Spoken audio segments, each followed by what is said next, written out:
You're listening to Shoot the Hostage. I'm Sarah. And I'm Dan. We're a movie-obsessed couple that delves into a different film each week based around a theme. This season the theme is aliens, and we're covering 8 extraterrestrial-themed movies. Shoot the Hostage contains explicit language and mature content, as well as major spoilers for the chosen film. We really hope you enjoy listening and stick around.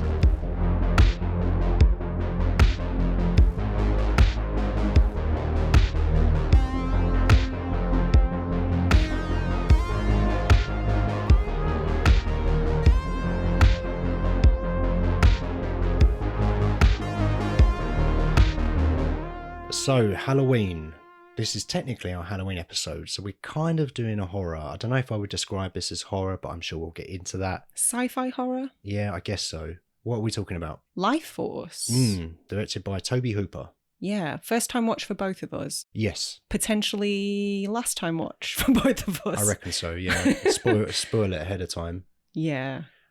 So we watched this fairly recently, and I don't really remember the movie, so I don't know how this is going to go.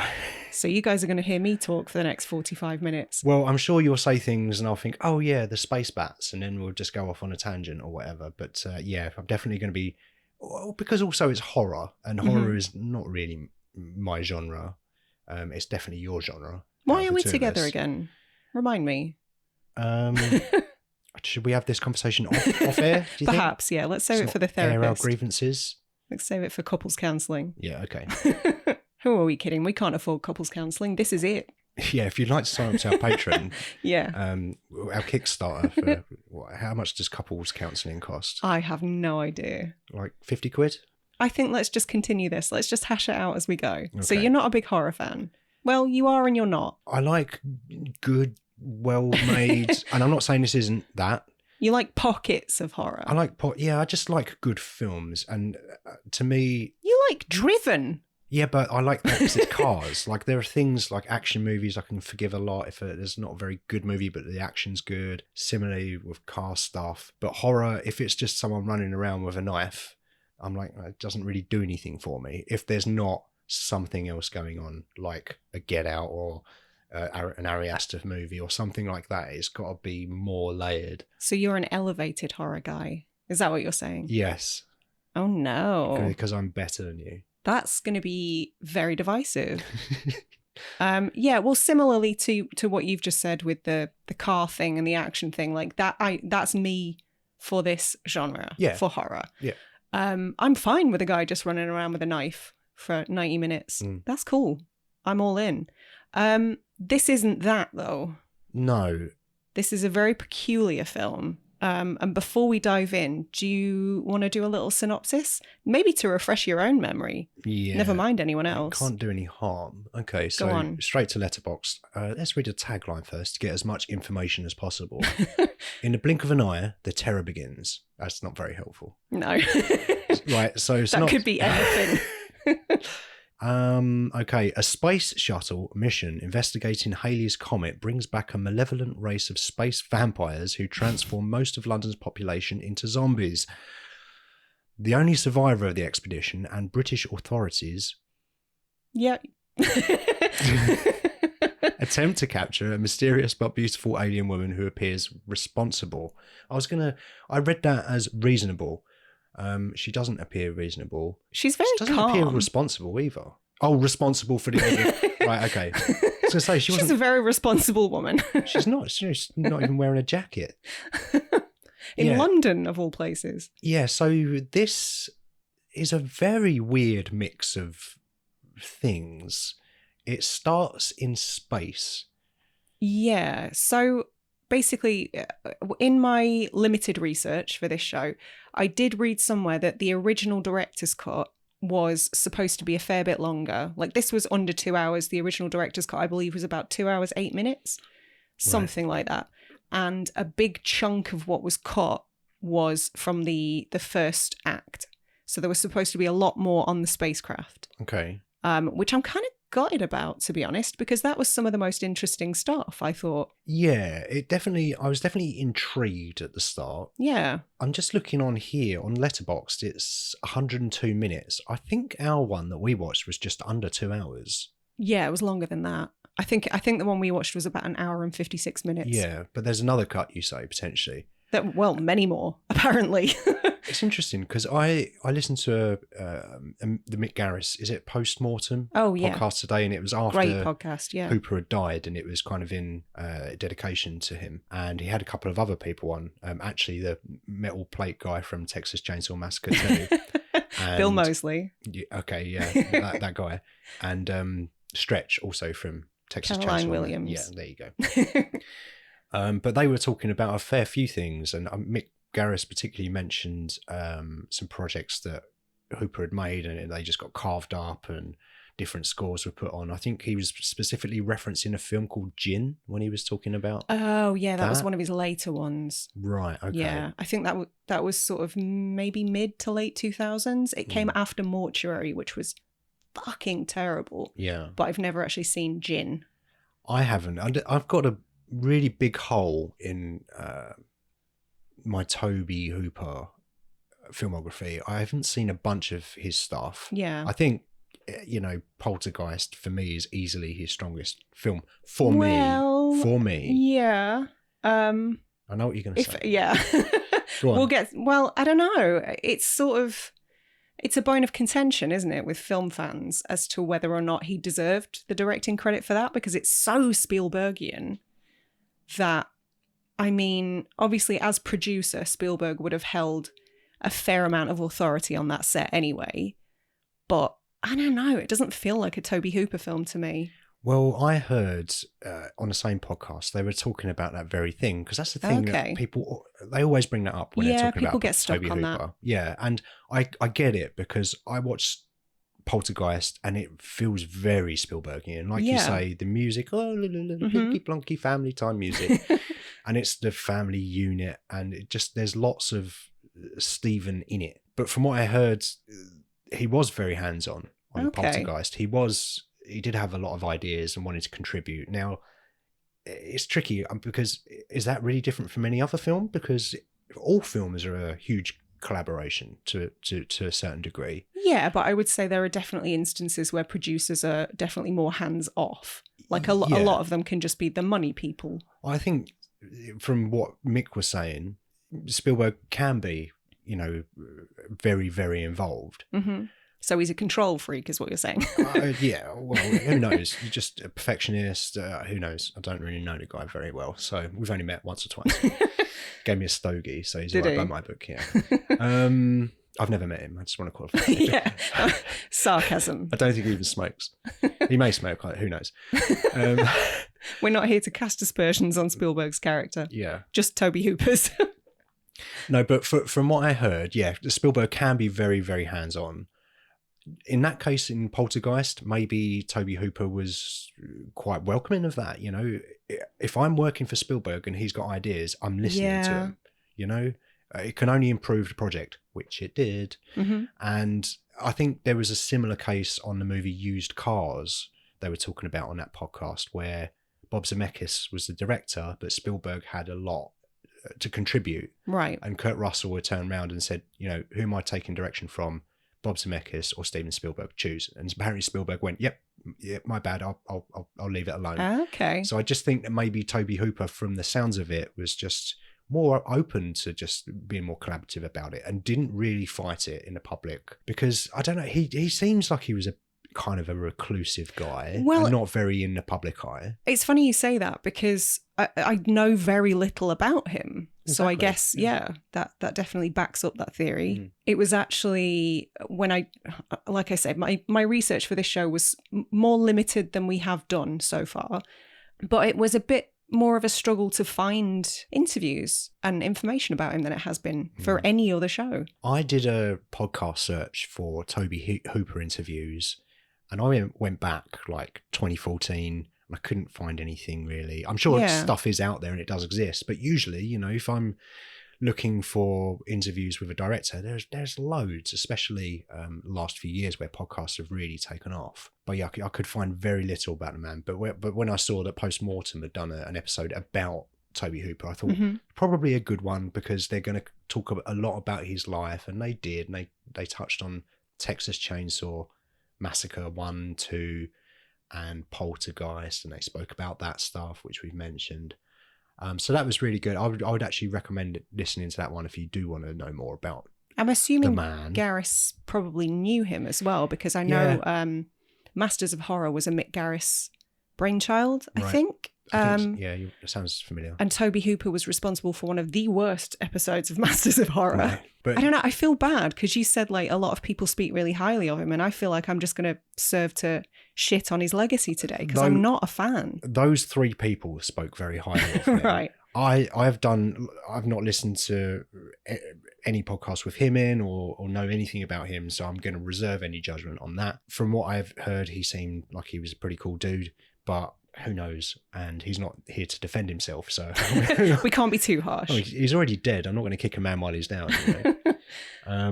So you said you're not super familiar with his back catalogue, but you have seen a few, right? Yeah, obviously, we watched Texas Chainsaw Massacre together, like within the last year or two. Yeah. And I mean, that alone cemented his place among the horror greats, if you speak to any horror fan. So what are your thoughts about that one? I respect it. I think it's a game changer. That's very diplomatic. Good movie. It is a good movie. It's not something I would sit down and choose to watch, but it's one of those where I respect I guess it's something that a lot of people come to, but I respect how graphic it feels.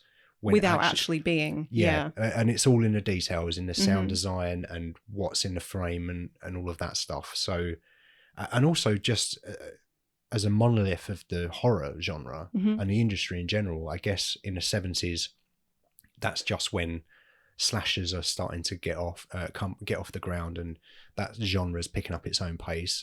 I guess in the 60s you had Romero, and then if you have to pick one person per decade, 60s has got to be Romero, 70s maybe Tobe Hooper with Texas Chainsaw Massacre. You wouldn't say Hitchcock for the 60s?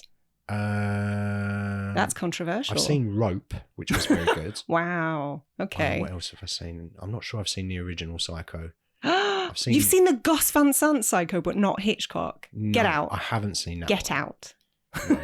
But yeah, no, you're absolutely right. Yeah, Hitchcock. But there's a few people, but I definitely would put Tobe Hooper in that. Yeah. Purely for Texas Chainsaw Massacre and what it's done, and it definitely laid the groundwork for a lot of other films to follow and offshoots of that genre. And you see a lot of, I was going to say recent movies like The Devil's Rejects, which came out 25 years ago, but you see the influence in films like that. Yeah, massively. Yeah, hugely. Massively. And it's been rebooted and remade and legacy sequels to this franchise, and people seem to love these movies, right?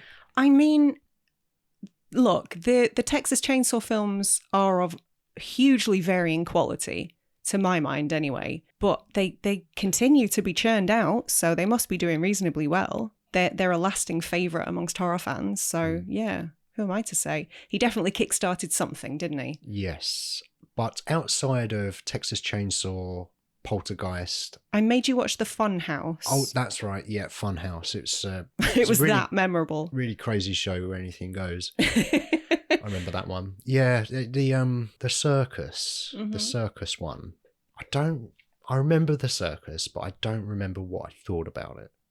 I don't think I liked it very much. I enjoy The Funhouse a lot, whilst also acknowledging that it's not a good film. Yeah, okay. I don't think it's a very good film, and I don't think it's very memorable. It has moments, Gunther as the villain, but I think that's more to do with Rick Baker's effects work than Tobe Hooper's influence, shall we say. This is something we'll get into a little bit later, but I always have an issue with the performances in Tobe Hooper films. They feel too stagey, if that makes sense. They feel too theatrical, too big. And that made sense in the 70s, but it doesn't in the later films. Not to me, anyway. Okay, so his style just didn't translate in modern movies as well for you? Doesn't do a lot for me, no. Yeah, okay. But yeah, we'll touch on that in a bit. So coming back to... Space Bats? To Space Bats, yes. Did you know anything about this film before going in? We kind of picked this one blindly because we wanted to do something horror adjacent for the Halloween show. Yeah. And we came up with this. And we thought it'd be fun because neither of us had seen it. And it felt like, as you say, a bit of a gap in our movie knowledge. Yeah. I don't know. It seems to be, I don't want to say highly regarded, but a lot of people I know really enjoy it. To answer your question, Mm-hmm. I didn't really know anything about it. I'd seen the cover and maybe I'd read a synopsis. I don't think I had, actually, because I think I would have been like, space vampires? All right, that sounds cool. Let's watch that 10 years ago. No, I don't think I really knew anything about it. No. And in fact, we very nearly didn't watch it because we were scrolling through Amazon Prime. Oh, yeah. It just wasn't showing up on our search. So Unless you paid for it. Yeah, but we got around that anyway. Details. Yeah. Sneaky Prime. We didn't steal it. We still watched it on Prime. We still watched it on Prime, but I had to log into my account where it was showing. Yeah. Who would have guessed? Prime Bezos just doesn't like me, apparently. Yeah. So this is a Canon Films production. Do you know much about them? That's the studio that skimped on Masters of the Universe, is it not? Well, it's funny you say Superman that. 4. And Superman 4. It's funny you say skimped on because Superman 4, Masters of the Universe, and Lifeforce were their 3 biggest budget movies. Right. They I believe they were meant to make a Spider-Man movie at one point. Holy shit. Which James Cameron may or may not have been attached to anyway. That would still have been better than Spider-Man 3. Yes. Yes. So yeah, I know about them because of Masters of the Universe, which is a really good movie. Mm-hmm. But apparently the story goes that the final action sequence of that movie is just a dark room with all of the lights off, and it's just close-ups of Lundgren and Skeletor fighting. But that was a result of the budget not having any money to do anything bigger than that. But it works fine for me. But Superman 4 is a big pile of shit. Largely acknowledged to be, yes. Yeah, I'm going to go on record and say that it's a terrible movie. I don't know anybody who really enjoys it. Yeah. Unless in a kind of guilty pleasure sort of a way. But yeah, I believe that those were their 3 biggest budget films, and not one of them, on paper, made money. So this one didn't make any money then? If what I read is to be believed, yes. Okay. Yeah, Canon Films were a funny one. They were always a really low-budget studio. And don't quote me on this, but if I remember rightly, they ran into financial difficulties, I believe in the early 80s. And that's when they were taken over or bought by Golan and Globus, who were 2, I think, Israeli chaps, right, who were super into films, really enthusiastic, and kind of helped to breathe new life into it, albeit whilst pumping out like Corman-esque B-movies. And they worked with Hooper a couple of times at least, because I know Texas Chainsaw Massacre 2 was also Canon Films. So I don't know. They have a history together. In fact, I think, if I remember rightly, Hooper had a 3-picture deal with them. Right. And this was one of those. Okay, so it would have been this, Chainsaw 2. And I want to say Invaders from Mars is the 3rd. Interesting. Okay, so that's... The next Tobe Hooper film I think I'm going to watch is that one. So it hasn't put you off all of them? You are planning on watching more? Like you, I feel like if there's a gap in my film knowledge... You have to fill it. I have to fill it. Wee. Yeah, but I'm sure I'll get round to it at some point. In an ideal world, I would have watched it before we recorded this, but yeah, it probably would have not been on Prime anyway. Somebody would have been asking for money for it, yeah. Oh, no, he did The Mangler. Maybe I've seen The that Mangler? one.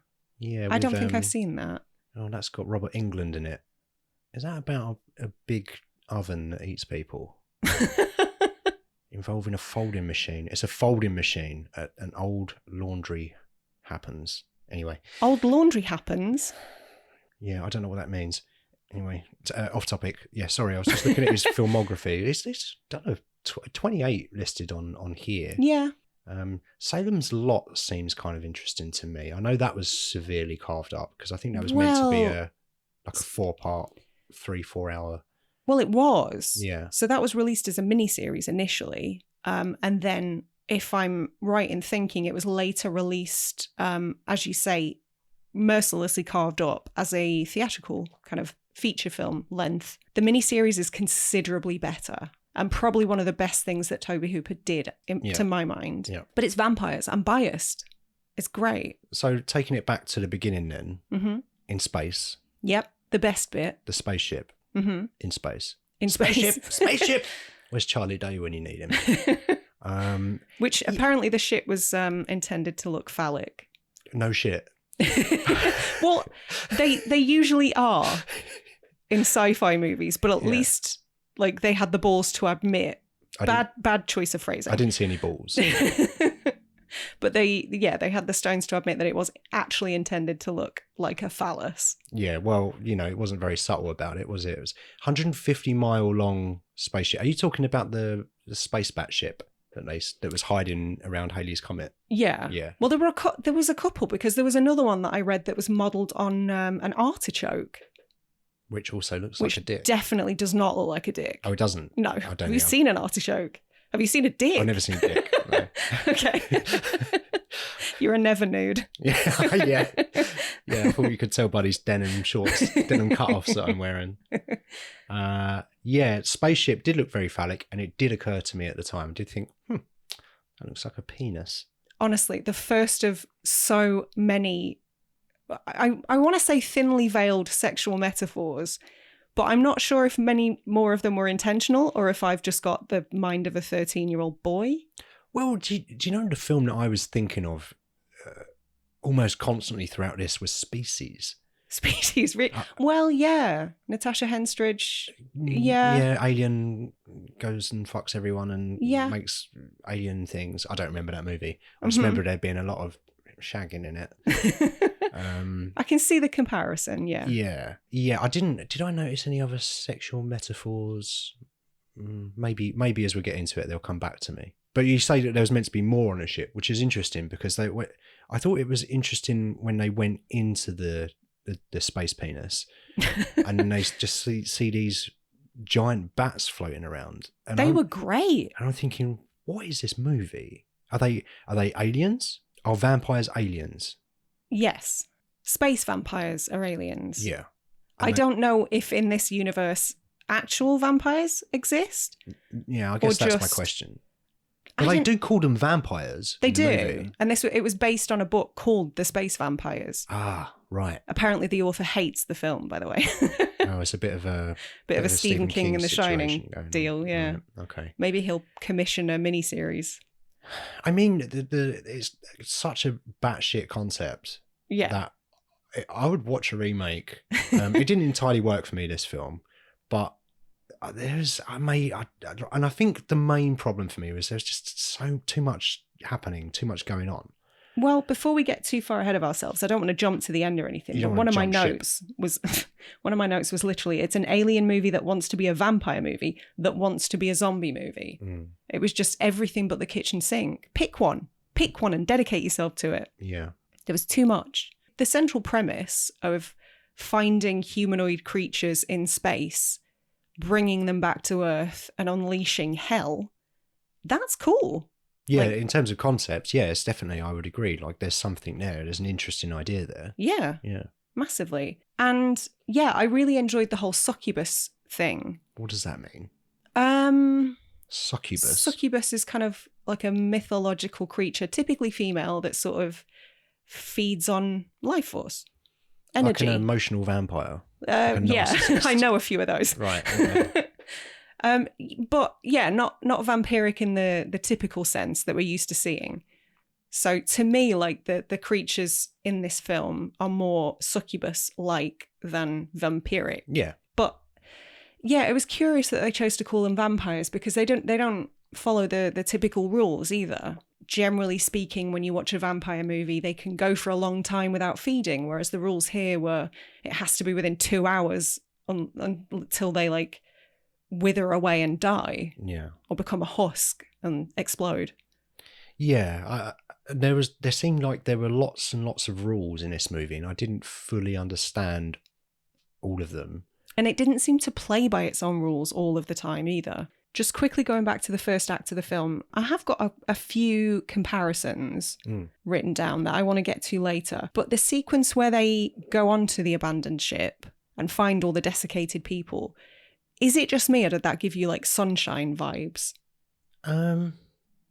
Even Event Horizon, like just crew of a ship finding an abandoned ship with dead bodies on it and like I guess mysterious things happened. It hadn't occurred to me, but I guess, yeah. there are also spaceships in those movies. I meant more visually, aesthetically. Like, it's a trope we see a fair amount, or have seen since. I'm not sure I'd seen it before this, though. So I think it's really important to mention that Matilda May was largely nude for her entire 8 minutes of screen time. I only found out after we watched it. She was 18 at the time. Oh, really? But yeah, I think when I say it's important to mention that, like, as we sort of said at the head of the show, a lot of people seem to think really highly of Tobe Hooper. Even Patrick Stewart, who was in this movie, has said like many times that Hooper was his favourite director that he ever worked with. But so much of what I've read surrounding the production of this film just gave me big time ick. Okay. Related to the fact that Matilda May was only 18. Mm. Now, I guess the first thing to mention is that it was Hooper's insistence that she have no pubic hair. Okay. Which is weird, because if she's humanoid, why does it matter? Mm.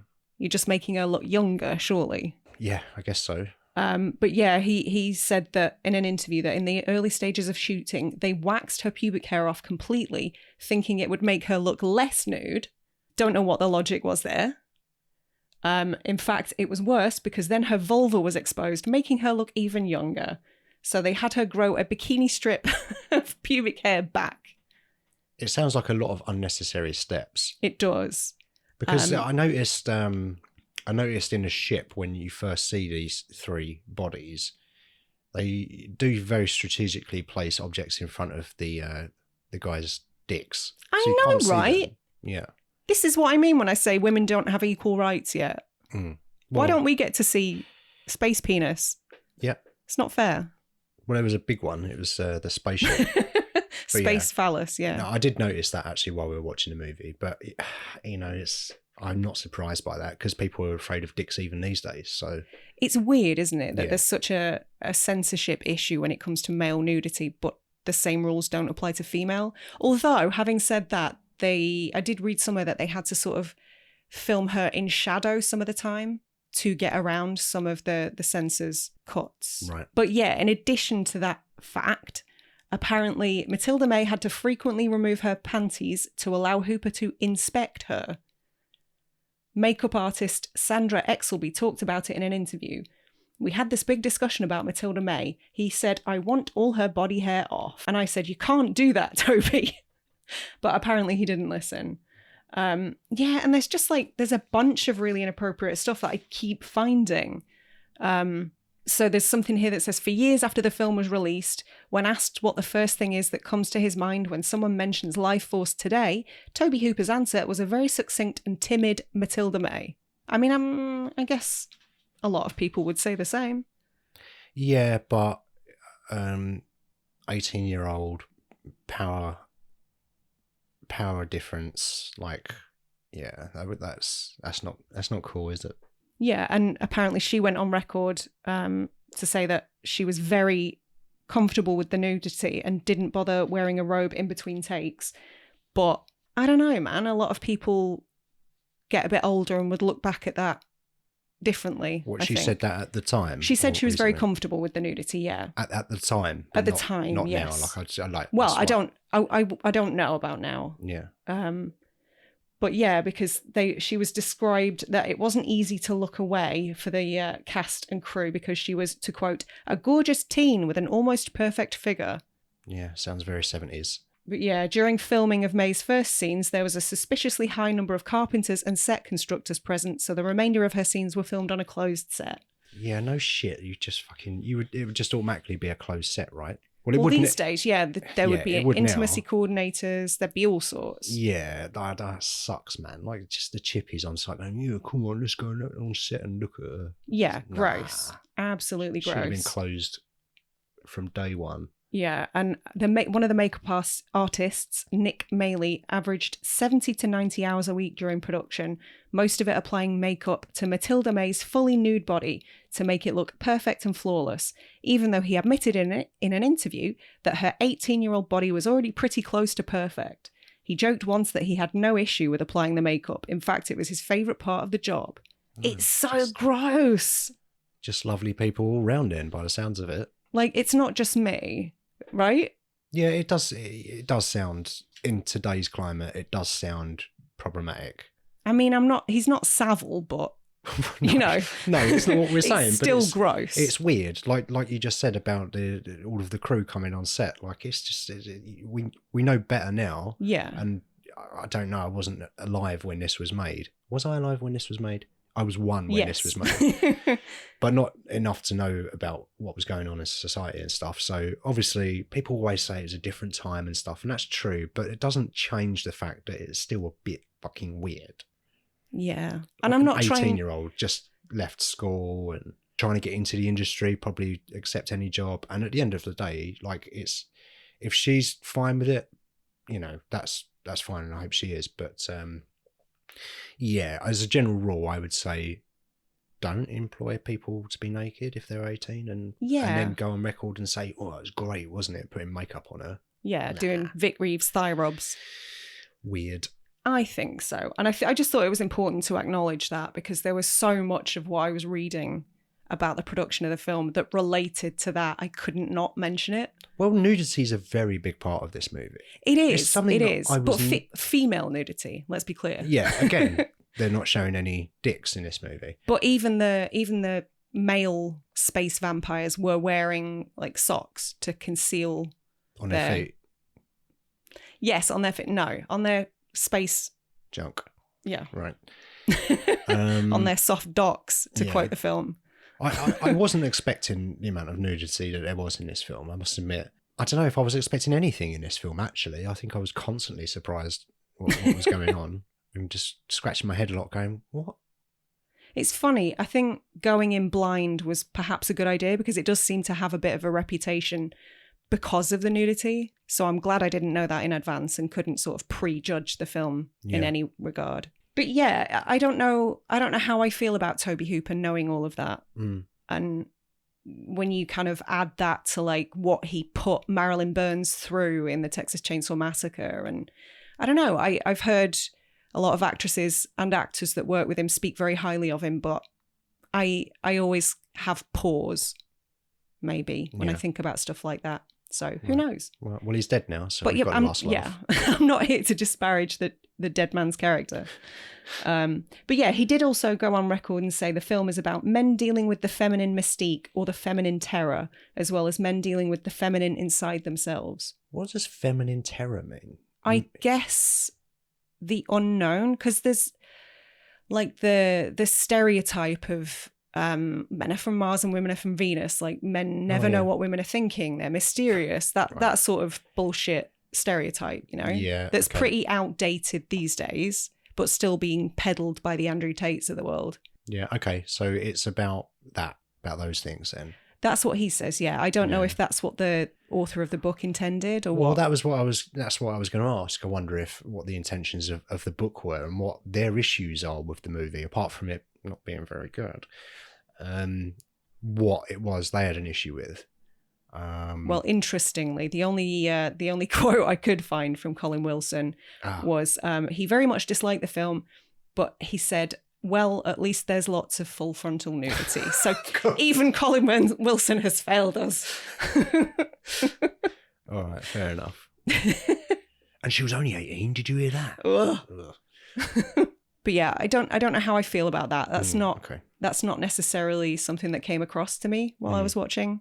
Obviously, there was sort of some kind of comment about gender. Was there? I mean, I don't know. I don't know what this movie was about outside of space vampires come down and suck life out of people. Yes. And then maybe Picard does a shaky body thing and goes, oh, no, I'm a vampire now. Get out of me. And says something about somebody who's been a naughty boy. Oh, yeah. I think that was my favourite line. What was that about? That's right, because they were doing the thing where, and this is another thing, it's like, oh, they can swap between bodies now as well, can they? They're just, every 5 minutes there seemed to be a new thing, like, oh, now I've got to remember this thing as well. They suck life out of people. They have to do it every 2 hours. Sometimes they can transfer a little bit of their life force into you if they want to. But then you have to feed every 2 hours. But then you have to feed every 2 hours. Or you end up a desiccated husk. And maybe they want that life force back. But also they can transfer to different bodies sometimes. Yeah. And sometimes they become Patrick Stewart. One time. Yeah, and they were like, oh, we think it's in so-and-so body, and it was an asylum. And Patrick Stewart goes, oh, he's been a very naughty boy, that one. Yeah, weird, strange dialogue. Apparently that was Patrick Stewart's suggestion. It was supposed to be he's been bad. Oh, but Patrick Stewart suggested the word naughty as a replacement. Yeah, I mean, and Hooper was like, yeah, nailed it. Fair enough. Let's go with that. He knows what he was going for. It is it's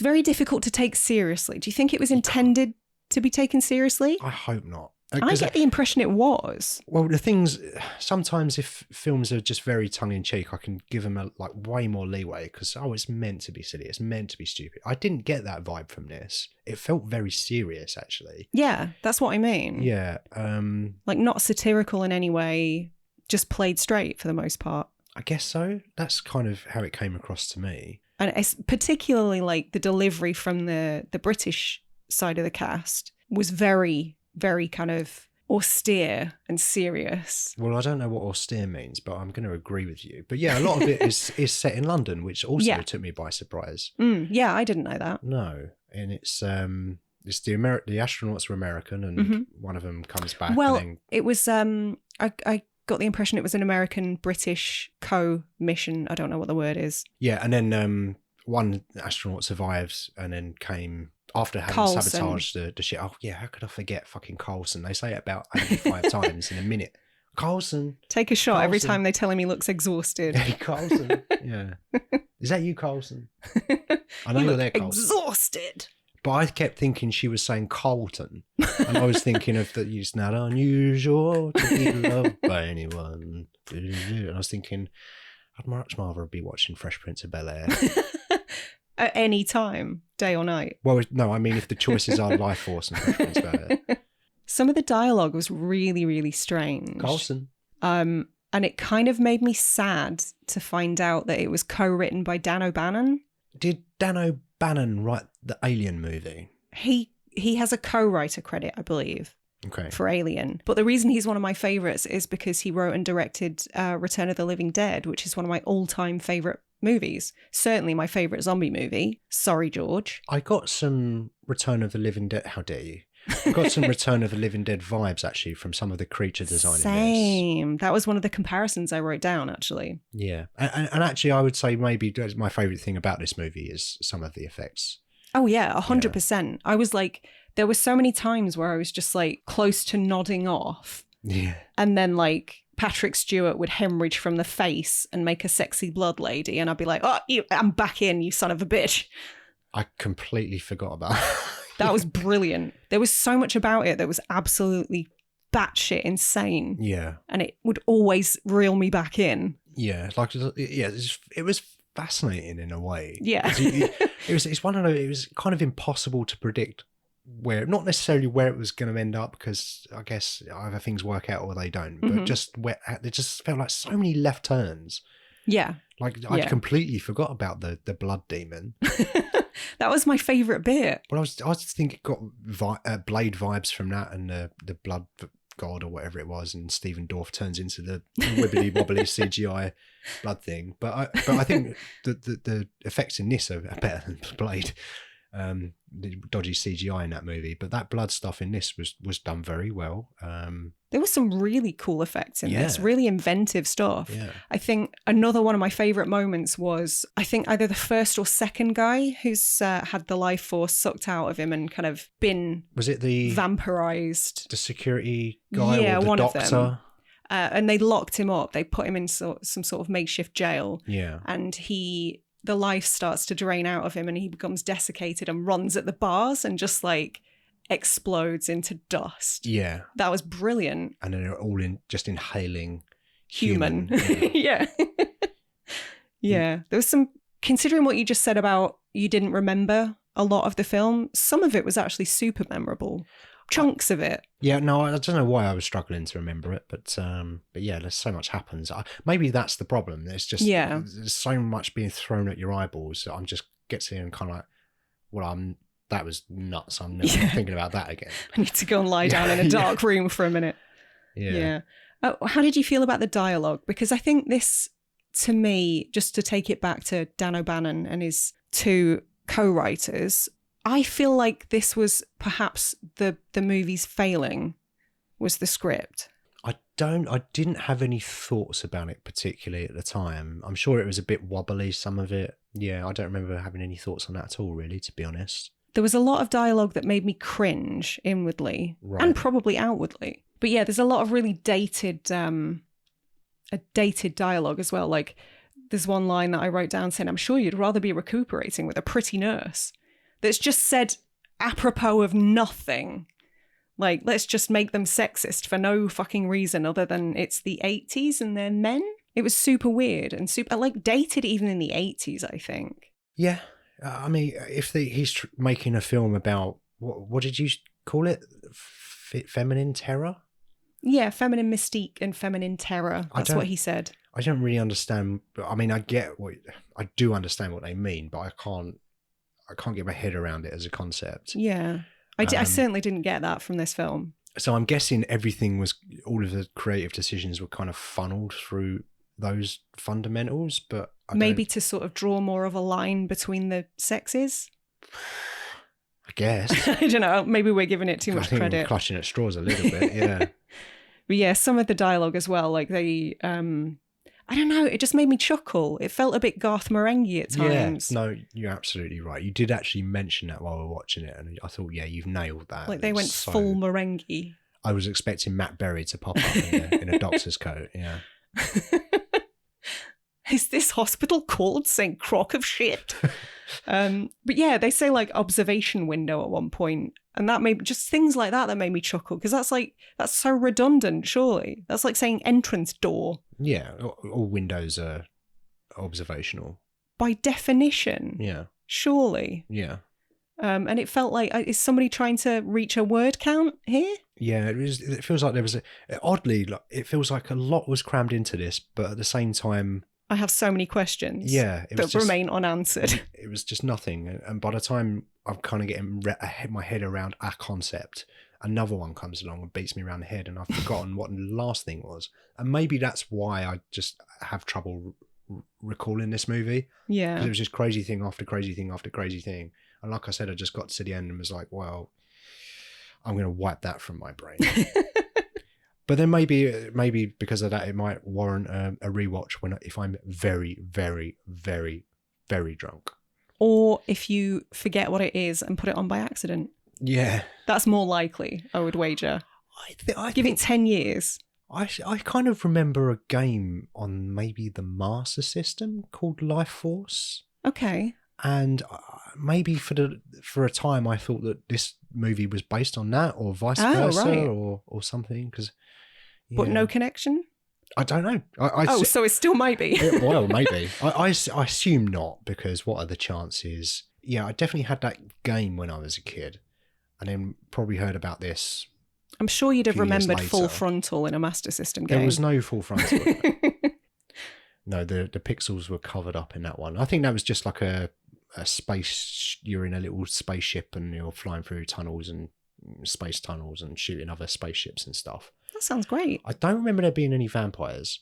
However, I am curious now, and I'm going to definitely Google that after, because imagine if it was like a spin-off of the game or whatever. What were some of your favourite moments, if you had to pick any? I think what you mentioned earlier with the blood combo blob floating thing, whatever that was. I think a lot of stuff with pea stew was probably my favourite chunk of the movie. What's pea stew? Patrick Stewart. Right, yes. Yeah. That's what the kids call him, isn't it? Yeah, I mean, he's one of those people, isn't he, where you put him in a film, like Clancy Brown, just improves things. Yes. I love him. I think he's great. He's an absolute legend. And he made me laugh in this. So yeah, he was my favourite character. And some of the effects I thought were very memorable and very well done. And really, that's my two favourite things. Yeah, I think one of my favourite scenes was when he was strapped to the table and they were drugging him because they realised that he'd been taken over. He'd been used as a host of some sort. And it struck me that Patrick Stewart was in a green room and was also in the film Green Room. Where he's a Nazi. Yes. Yeah. Great film. Very good film. Yeah. Yeah. Punch a Nazi. Yeah, I don't know. I really enjoyed that. And actually, there was a couple of moments during that scene and in that green room where obviously there's a lot of wide angle shots in this movie, but there was a point during that scene where I noticed the camera sort of turning. It was like, oh, we've got a Dutch angle going on. And there were moments that came so close to being brilliant. But for the most part, I find Tobe Hooper's directorial style to be quite nondescript. Do you? Yeah. Is that mean? Like I said, I don't know much about. I haven't seen many of his films. Yeah. I mean, obviously, Texas Chainsaw Massacre was pretty groundbreaking. Mm-hmm. So I feel like. I'm not saying he doesn't know what he's doing. I'm not saying that. I feel like he's very experimental, and sometimes it works, and sometimes it doesn't. Yeah, I would agree with that. And then maybe his kind of collab with Spielberg was kind of the perfect mix of that. Yeah. In some way, and maybe that's why it works for me. But there's a bunch of people that love his movies. I just think a lot of the ones I've seen are probably not really for me. And I think that's mainly because some of them just seem nuts for the sake of it. Yeah. A lot of just things that happen in Texas Chainsaw Massacre 2, obviously played for laughs, obviously not being serious. But I just was like, I'm not enjoying this. It was almost a pastiche of his own film, in a way. Yeah. Which, I mean, if you're known for one thing, I understand why you would want to do that. And fair play, he did something different. Yeah. But yeah, I don't know. There were definitely moments of greatness, but I feel like they were outweighed by mundanity. That feels mean, but I'm going to stand by it. I was quite bored watching this, even though a lot of weird things happened. I was kind of looking forward to it ending, so I didn't have to think about it anymore. A lot of things that really piqued my interest didn't get expanded on. Like, I would have loved to see more of the bat creatures. Show me more of that. That looks great. Yeah. Well, I'd like to know where they're from and why they're hanging around Halley's Comet. I didn't find Steve Railsback to be a compelling protagonist either. Who was that? Carlson. Right. Okay. I found him the to be a astronaut. curious choice. I don't know. How did you feel about him? Because he disappears for like a lot of the first act and then reappears. And I don't know. He didn't sell me. A little bland, maybe. Yeah. Not much to him. And maybe that was kind of the point, maybe, because I don't know. We mentioned earlier about Tobe Hooper really trying to get big performances out of people. He's felt very scaled back. Maybe that was a little bit of the point. He'd had some of his life juice sucked out of him, and he'd had some other life juice put into him. I don't know what was going on there, but don't know the particulars. Yeah, we're not scientists. I guess in a way, it kind of just felt like he was kind of under a spell. Well, he sort of was. There was that implication towards the end that she'd kind of chosen him, and that he was, because she was like referred to as a world destroyer or a planet destroyer or something like that. But she'd kind of chosen him to be spared because she'd seen something of herself in him. Yeah. Well, that was the understanding I took from that. Yeah, there was something along those lines that was said in the movie. And I was thinking, is he like, are we going to do a weird timey-wimey thing here where he, like, all time exists at once? Not necessarily that, but is he is he a space vampire himself and actually is igniting this in the past? And now I don't know what I'm saying. I thought he was going to have more to do with the plot and the setup of the space vampires than there actually was, but it just maybe was just a bit of throwaway dialogue. But maybe that was more stuff that was in the book that wasn't really touched upon. Yeah, but I think that's sort of one of my biggest complaints about the film, is that a lot of the more interesting aspects didn't feel fully fleshed out or fully explored, but they chucked in a bunch of extraneous stuff. Like, why did it need to be another woman? Why had she just fucked off to Yorkshire and got in a car with some rando? Like, that, we didn't need that. There would have been another way to take us to Patrick Stewart, to take us to the asylum. It just felt stuffed to the gills with ideas, when I would have preferred it pared back and have the few sort of core ideas be given a bit more room to breathe. Yeah. That's my biggest complaint. Yeah, too much going on for me, I think. Yeah. So towards the end of the film, obviously, we're getting to the climax now. How did you feel when it turns into a full-on zombie film? That was so unexpected. I was quite happy because I thought, oh, well, this means that the film's nearly over. And yeah, again, just another thing that I'm thinking about. Yeah. Now they're kind of like zombies, but so one person has been turned into a vampire and then they have to suck another person and then they have to suck another person. Like, when does it end? It's just everyone sucking each other off for the rest of the movie. I would have preferred that. If you're going to do it, let's do it. Yeah, again, too much. Yeah. And I love like a apocalyptic zombie movie. Mm-hmm. I love all that stuff. I love the imagery and everything. But it was just another thing that was too much for this. Yeah, I didn't care for it. What about you? There was stuff about it that I liked, but again, yeah, it was just too much. I agree with that. But there were things about it that really appealed to me because I'm a huge fan of Italian cinema. Well, Italian horror cinema, put it that way. Fulci. And Fulci, one of the greats. But yeah, it reminded me of a lot of those sort of Italian or even Spanish American co-productions that was like half dubbed really badly generally. The acting's all a bit wonky. Production values are a little bit suspect. And it had shades of, like one thing that really sprang to mind was Nightmare City, which is an Umberto Lenzi film, which is absolutely full merengue and definitely deserves a watch if you haven't seen it. But yeah, there were definitely glimpses of that. Also stuff like Living Dead at the Manchester Morgue, or Let Sleeping Corpses Lie, I think is its alternative title. But yeah, there was a bunch of stuff that really made me think of those kind of co-productions with the bad dubbing, and I would not have been at all shocked to see some dubbing. Yeah. And I would love to know if that was an intentional inspiration. But yeah, I did enjoy some of the zombie stuff. That was it was unexpected. It went in a direction I definitely didn't see coming. So props for that, I suppose. Yeah, but I mean, there could have been a giant bird that had a giant space shit on somebody, and I'd go, that was unexpected. Didn't work, but I wasn't expecting it. Fair. Do you know what I was expecting, actually? Because just going back to the ship design, I noticed that 150-mile wide... Are you going to talk about the coffin shape? No. Oh. But put a pin in that. Yeah, at the end of it, there was this weird, like... It almost looked like talons on the end of it, and I thought... Okay. Oh, yes. Yeah. And I thought, I reckon this spaceship is going to, like... You know, I don't know, what's that movie? Oh... I can't think of the name of it, but I thought that the ship was maybe going to insert itself onto the Earth and start sucking the life force out of the Earth. I thought, and then it was going to like store all of the energy for the vampires to feed on the ship. So I was like, oh, that would be cool, and it didn't happen. I thought, oh, it's the one thing that didn't happen in this movie. That hit the cutting room floor. Yeah, maybe that's a result of the poster. Maybe there's some image that I've seen and that kind of led me down that path. But yeah, that didn't happen. That's what Greta Thunberg is warning against. Space vampires. Yeah. Right. Yeah, I remember that speech. Yeah.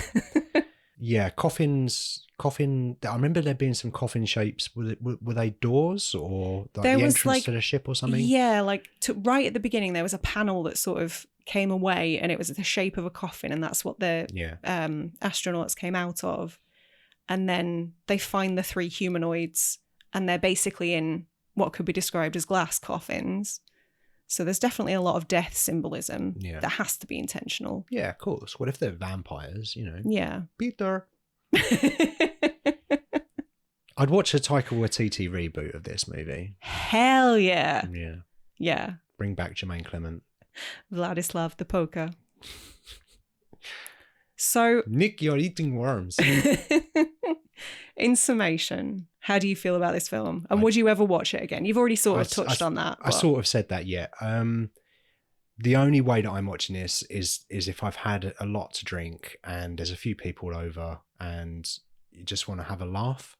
Sadly, it didn't really do much for me. Mm-hmm. Reality is I probably never will watch it again, but I think that's probably the only scenario where I would, because I was, like I said, kind of bored watching it, which is crazy for me to think about, especially talking remembering about it now, how much was going on and remembering how much went on. I think it's not for me, this movie. How do you feel about this one? I got more out of it than you did, but I'm inclined to agree for the most part. Yeah.